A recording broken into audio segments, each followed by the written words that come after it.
World War II pilots. His plane was shot down by Japanese. This is not It's not life. What happens when it's over? Heaven? Hell? Nothing? Or might there be a fourth possibility, reincarnation? Could we come back as someone else? Here's Chris Cuomo with two down-to-earth parents who thought they understood the mysteries of life. That is, until their toddler began to talk. On March 3rd, 1945, a 21-year-old Navy fighter pilot on a mission over the Pacific was shot down by Japanese artillery. His name might well have been forgotten, were it not for the remarkable, some might say unbelievable story of a little boy named James. Okay, this is getting tough. I need somebody to help me. All right, I'm the volunteer. What do you want me to do? Okay, just go climb this thing and you have to hold me in case I fall. Done. James Leiniger is all boy, 6 years old, and full of spirit. This is a special plane. It goes in reverse. You don't see a lot of that. James knows a lot about planes, especially war planes. What kind of airplane is that? It's a Corsair. His parents, Andrea and Bruce Leiniger, say from an early age James would play with nothing else. He was obsessed with airplanes. If you look around the house, that's all you see. Airplanes, helicopters, aircraft carriers. But then, when he was 2, the planes James loved suddenly began to give him frequent and frightening nightmares. And wake him up and he'd be screaming and he'd always be laying on his back, kicking his feet up at the ceiling. And I'd say, maybe what were you dreaming about? He'd say, airplane crash on fire, little man can't get out. They sound like typical kiddie nightmares, but Andrea says they went on the same way for months. Maybe too much TV, but James was just 2, and his parents say only watching Barney and Teletubbies. Teletubbies. Andrea and Bruce say they weren't watching World War II documentaries or conversing about military history. This is an F-18? No. So what explains the nightmares and James's strange obsession with airplanes?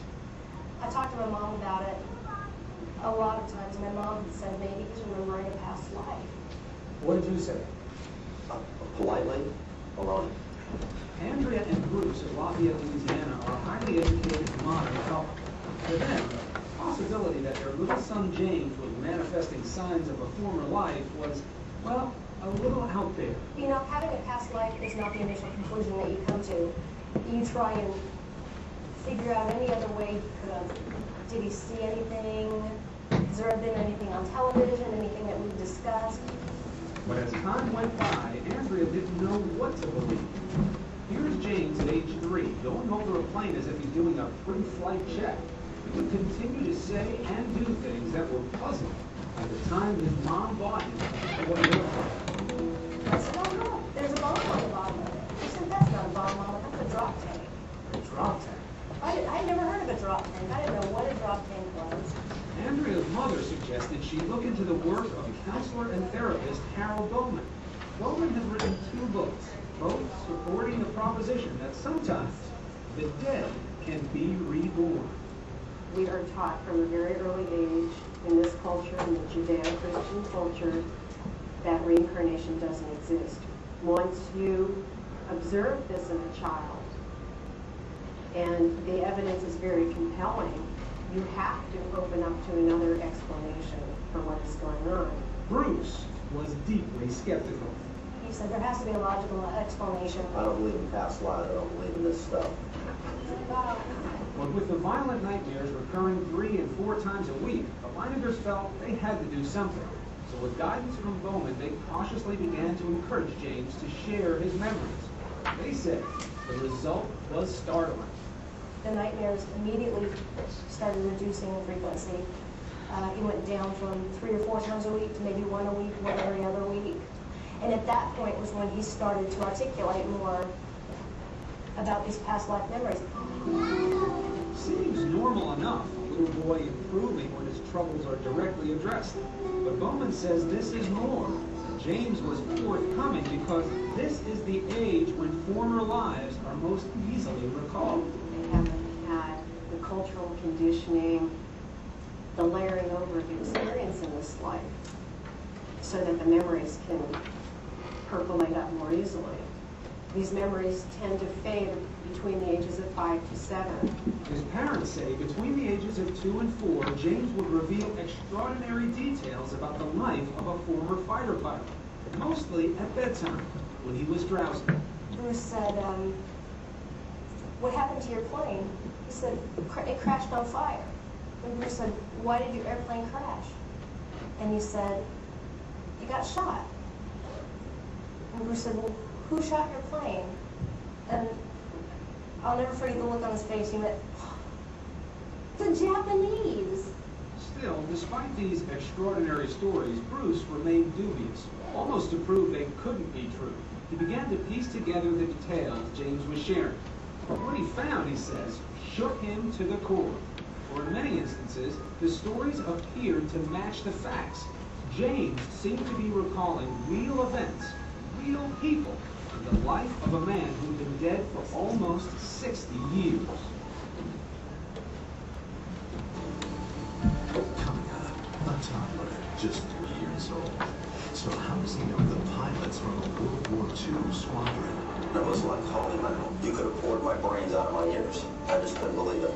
When Prime Time continues. With each passing month, little James Leininger seemed to be peeling back memories of a past life. Vivid memories that scared and astonished his parents. Bruce had always said, what kind of plane did you fly? And he said, a Corsair. He said, a Corsair? Said the word Corsair. Not only did James remember flying a Corsair, he demonstrated knowledge of the plane's peculiarities. At the time he was flipping through a book about planes when he was 4. He got to the Corsair, he said, that's a Corsair. And he goes, you know what? They used to get flat tires all the time. In fact, historians and pilots agree that the plane's tires took a lot of punishment on landing. Of course, this is a fact that could easily be found in books or on TV. But then, James began to offer up the kinds of specific details his parents said are harder to explain away. Another night, Bruce had come in and he said, do you remember where your plane took off? And he said it took off of a boat. Do you remember the name of your boat? Natoma. Do you remember what your name was? And he'd always say, James. Isn't it? I'm sorry. We kept got this part, that's all. That's the part we, so I give you this clip.